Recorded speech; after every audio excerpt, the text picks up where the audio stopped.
आज तो छुट्टी है, आज मस्त आराम से सोऊंगा। चित्रगुप्त जी। जी जी जी जी प्रभु, जी प्रभु। ये क्या करने जा रहे हैं आप? प्रभु आज कुछ काम है ही नहीं, तो हमने सोचा थोड़ा सा सो लें, थोड़ा आराम कर लें। आपकी जानकारी के लिए हम आपको बता दें कि ये धरती लोक नहीं है, ये यमलोक है। यहाँ छुट्टी नहीं होती है। प्रभु लेकिन कुछ काम भी तो नहीं है, क्या काम करें? आज तो धरती लोक पे भी नहीं जाना हमें। पिछले हफ्ते हम लोगों ने जितने भी लोगों को यमलोक में लाया है, सब लोगों को हमारे समक्ष लाइए, हम उन्हें दंड देंगे। जी प्रभु, जैसी आपकी आज्ञा। चलिए चित्रगुप्त जी, अपना लैपटॉप चालू कीजिए और बताइए हमें सबके बारे में। प्रभु सबसे आगे जो लाइन में खड़ा है उसका नाम है राजू रंगीला। ये कर देता था लोगों के आगे गीला पीछे पीला। अच्छा, तो बदमाशी करते थे ये? जी प्रभु। इनकी लंबाई देख के तो लग रहा है कि छोटे मोटे बदमाश होंगे। क्यों, क्या करते थे? छोटे बच्चों का खिलौना लेके भाग जाते थे? नहीं प्रभु, इसकी लंबाई भले ही हो छोटी, लेकिन बुद्धि है इसकी पूरी खोटी। अच्छा, ऐसा क्या करता था ये? यमराज जी हम खुद ही बता दें अपने। जब हम आपसे पूछेंगे तब बताइएगा, बीच में बड़बड़ करने की जरूरत नहीं है। प्रभु ये अपने गांव के लोगों को लोन दिया करता था, गाड़ी खरीदने के लिए और घर खरीदने के लिए, और जब वो लोग इसका लोन नहीं चुका पाते थे तो ये उनकी गाड़ी और उनका घर जब्त कर लिया करता था। अब आप ही बताइए यमराज जी, कोई मेरा पैसा नहीं लौटा रहा तो हम उसकी घर और गाड़ी ही हड़पेंगे ना, उसकी पूजा थोड़ी करेंगे।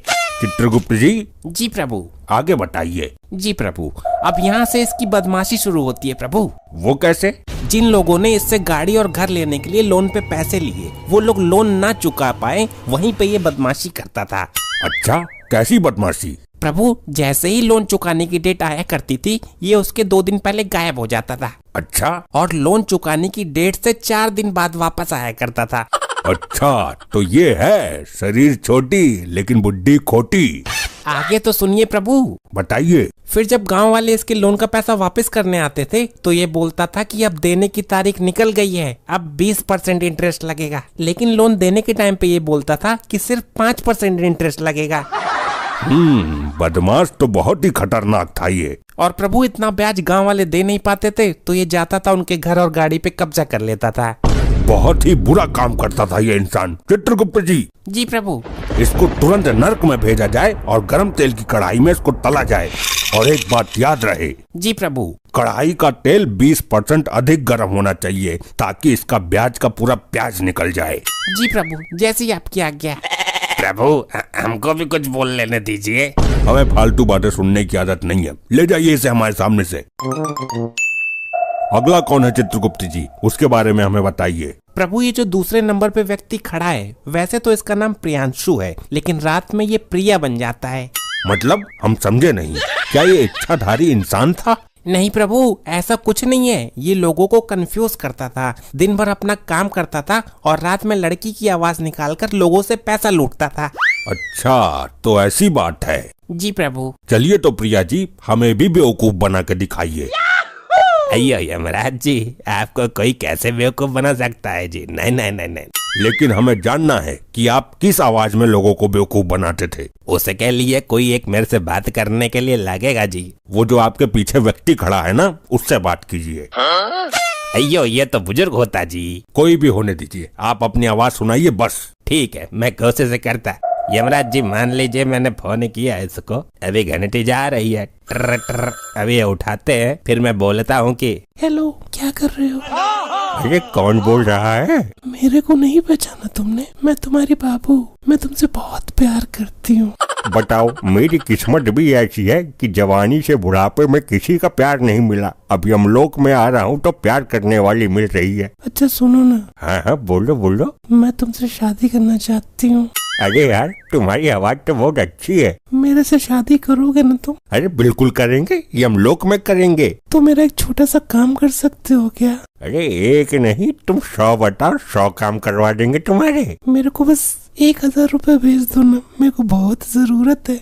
अरे एक नहीं, तुम 4000 लो। लो पकड़ो, नंबर बताओ अपना।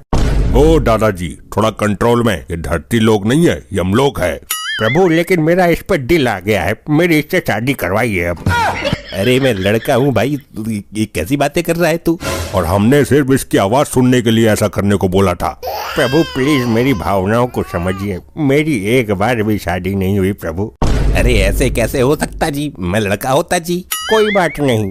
अरे क्या कोई बात नहीं, यमराज जी जल्दी से मेरा बताइए किधर जाने का है मेरे को। चित्रगुप्त जी, जी प्रभु। इसके कुछ अच्छे कार्य भी हैं या नहीं? जी प्रभु, ये 30% बुरा आदमी था लेकिन 70% अच्छा आदमी भी था। मतलब कैसे? प्रभु जैसे कि ये किसी से 1000 रुपए लूटता था तो 500 रुपए का गरीबों को खाना खिला देता था और जरूरतमंद की हमेशा मदद किया करता था ये। अच्छा, ये तो बड़ी अच्छी चीज करता था ये, लेकिन लोगों के पैसे भी लूटता था ये।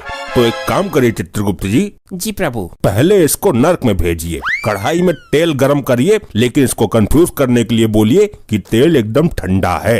अच्छा, जैसे ये कंफ्यूज करता था। बिल्कुल, और फिर इसको उस गर्म तेल में डालिए, फिर जब हम बोलेंगे तब इसको स्वर्ग में भेज दीजिएगा। जैसी आपकी आज्ञा प्रभु। और आप बुढ़ऊ जी, इतनी उम्र हो गई है लेकिन अभी भी आपके अंदर शादी की लालसा जाग रही है। प्रभु अब क्या करें, 90 साल के हो गए थे, हमारी बारात तो कभी उठी नहीं, आपने उठा लिया हमें। हाँ, तो इस उम्र में शादी नहीं की जाती है। नहीं प्रभु, होने वाली थी हमारी शादी। क्या? हाँ प्रभु, होने वाली थी इनकी शादी। इस उम्र में इनसे कौन शादी करना चाहेगा? वो भी बस आती ही होंगी। आती ही होंगी नहीं प्रभु, आ चुकी हैं, इनके पीछे ही खड़ी हैं। अरे तुम पीछे ही खड़ी हो, बताया नहीं हमें। अच्छा हुआ हम लोगों की शादी नहीं हुई। अरे ऐसा क्यों बोल रही हो? अभी मैंने देखा तुम्हें उस लड़के के अंदर ज्यादा इंटरेस्ट था, तो हमको कुछ समझ नहीं आ रहा है। अरे नहीं नहीं, ऐसी कोई बात नहीं है, वो तो बस हम मजाक कर रहे थे। मजाक कर रहे थे, चुपचाप यहाँ खड़े रहिए। और चित्रगुप्त जी, जी प्रभु। इनके बारे में हमें विस्तार से बताइए। प्रभु जब ये जवान थे तब इनका नाम था चुल यंग। चुल यंग? चाइना में पैदा हुए थे क्या? जी प्रभु। अच्छा ठीक है। और जब ये धीरे धीरे बुढ़े हुए तब इनका नाम पड़ गया बबलू बुढ़न। हाँ, तो इन बबलू बुढ़न जी के कारनामे बताइए हमें। प्रभु जब ये बबलू बुढ़न जवान था तब इसने बहुत सारी शादियाँ की थी। क्या इसने बहुत सारी शादियाँ की थी? अरे ये ऐसे ही बोल रहा है, तुम इसकी बातों पर ध्यान मत दो। प्रभु करीब इसने 45 शादियाँ की और सारी औरतों के पैसे लेके ये भाग जाता था। हाँ, मैं तो मर ही जाऊंगी। अरे पहले ही मर चुकी हैं आप, अब ज्यादा टेंशन मत लीजिए। अच्छा, तो ये भी लूटपाट का मामला है? जी प्रभु। अरे नहीं प्रभु, मैंने इतनी शादियाँ नहीं की, वो लोग तो मुझे खुद ही छोड़ के चली जाती थी। अच्छा, खुद ही छोड़ के चली जाती थी? जी प्रभु। और पैसे भी खुद ही दे के चली जाती होंगी कि ये लीजिए हमारे पैसे ले लीजिए आप। प्रभु अब मैं उनका पति था तो इतना फर्ज तो बनता ही था उन लोगों का, तो दे के चली जाती थी। अच्छा हुआ मेरी इससे शादी नहीं हुई, नहीं तो मैं तो मर ही जाती। हाँ सही कह रही हो दादी। चित्रगुप्त जी, इस मनुष्य को तुरंत नर्क में भेजिए और 45 सरिये गर्म करके इसकी पूरे शरीर में घुसा दीजिए। नहीं प्रभु, थोड़ी सी तो रहम करिए, मैं बुढ़ा आदमी हूँ।